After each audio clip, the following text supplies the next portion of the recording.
tutti, mi sentite? Tono la voce, ok? Buongiorno a tutti, vi ringrazio di essere intervenuti così numerosi, francamente non ci aspettavamo un numero di persone così alto.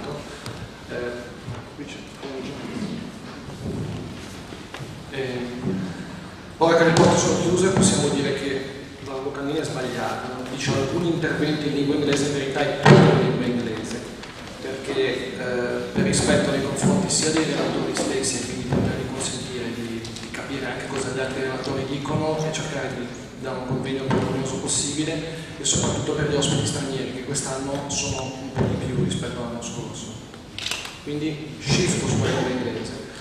So thank you very much to all the people attending, and especially the people coming from abroad. I would like, first of all, to thank the speakers, especially my English colleagues who came here in usual terms on free basis. They're bearing all the costs, and they're very busy and successful people, but they managed to find the time to come here and to deliver their speeches on this seminar. Actually, they accepted very warmly the invitation to come, so thank you very much to them. Now, I would also actually to thank you, the colleagues of LEXTRASPORTI, who made this possible. So there are, as you've seen, a lot of people working on this journal. Daniela, Cecilia, and Luca, and all my colleagues really usually put many efforts in that, so thank you very much to them as well. Now, passing to the seminar. This year we were a little bit, we faced some difficulty in finding a topic which might be of some interest for the audience, because, as you know, we're right here, I think it's the 5th or 6th edition, so we touched basically most of the main topics, and the risk was to repeat again all the issues we've already touched in the past. But this year we decided to make a sort of update where we are in the shipping market, what are the perspectives in the shipping market, and also to touch some of the important issues and topics which come on a day-to-day basis. Now, prior to pass the microphone to Richard Gardner, who is the first speaker, I would like to have just give you 10 minutes, no more than that, on the situation that we're facing. I mean, everybody knows that we're facing a crisis now. First of all, I must apologize, because my presentation, there are a lot of figures and charts. I'm not very good in math. Actually, my daughter, when I was preparing my speech, she's 8 years old. She was looking at these charts and numbers, and she said, "Dad, what are you doing with all these numbers?" I said, "You're not good at math. You shouldn't do that." And actually, I'm not that good at math. No lawyers are good at math. So I'm sorry about that. But she proposed to make some drawings instead of giving charts, but I'm not as good as well. So I'm sorry about that. You have to bear with me for about 10 minutes with my charts. Now, the economic situation, as you know, we are 2006. We're in the middle of the world finance crisis. The situation, the perspective are not very positive. I mean, I think in April 2016, the International Monetary Fund issued the World Economic Outlook, and the prospects are rather poor, and there are no good signs of climbing up the ladder. The expected growth is about 4% in 2016 and 4.7%, I think, in 2017.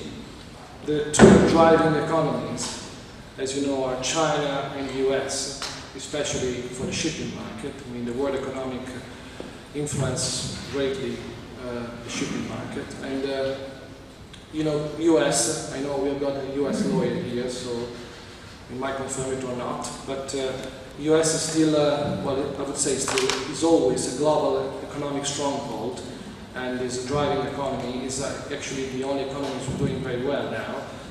But despite this, the industrial production is really slow, and all the markets like mining or energy sector or importation of coal, we suffered a big lowering down in the last years. So this thing, of course, affected the dry bulk market, and all the dry bulk operators are a little bit desperate about this. China is not doing very well as well.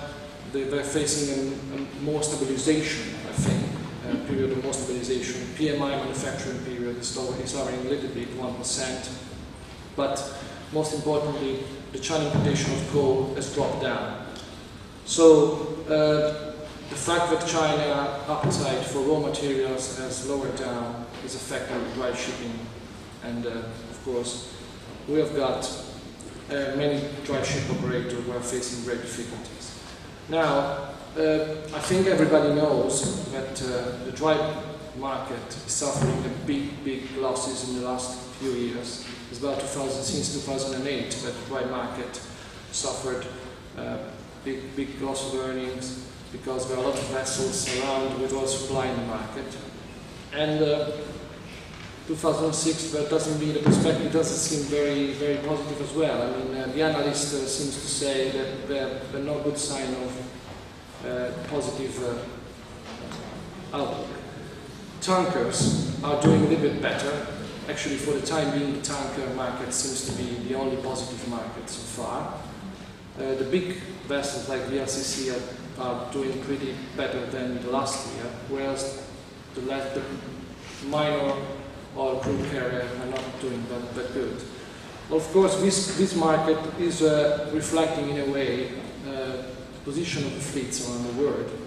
The position of the fleets is almost steady, and the owners have got basically two main tools to avoid oversupply. One is to send a lot of vessels to scrap, to demolition. The demolition age of the vessels are going down, so there are younger vessels going to scrap. One tool is this. And the other one is to cancel or to delay the order books for the new vessels. This is the only thing that the owners can do in order to avoid, as I said, an oversupply in the market. This is chart to show the demolition, and let's go to insurance. Just a very quick look on insurance. I will not touch the premium situation because there will be a more professional speaker after me who will talk about that, Maui Guerra, so I don't want to compete with him. And I will just touch one or two issues which are of myself, Richard, and all the other speaker concerns, which is the loss ratio and claim frequency, because when the ship owners and insurance cry, the lawyers are happy. So the claim frequency in 2014 seems to high a little bit, but it was decreasing before that. And the total losses as well, I mean, in the last years decreasing. But oddly enough, there were few losses, but of higher value. So what is happening is that there are less claims, but of higher value. And this is something which the underwriters both will face. I'm not sure what is the outlook on this side, because I'm not an analyst. Maybe we can ask Maui Guerra when he is sitting at this table. And I would say that I've finished my presentation. I will pass the microphone to Richard Gunn. Richard Gunn, I think, does not deserve any presentation because an introduction is a sort of veteran for our speeches. I mean, he's been with us since the first seminar we organized. He's a very well experienced lawyer, as you are, don't worry. He's a partner in Smith, which is a US English-based firm, actually news-based, but you are in London office. They deal with a lot of casualties, a lot of fires, salvage, all casualty work. He also does dry. And I think he has got is touching on very important topics here, which is insurance act. On this issue, I must apologize because we made a huge mistake in the brochure, because we wrote down Marine Insurance Act 2015. Well, it doesn't exist. The only act that exists is Insurance Act 2015. So, it's not fault of Richard, of course, but I think you understood what he's talking about in any event, so it doesn't change so much. Okay, Richard, you go ahead, please.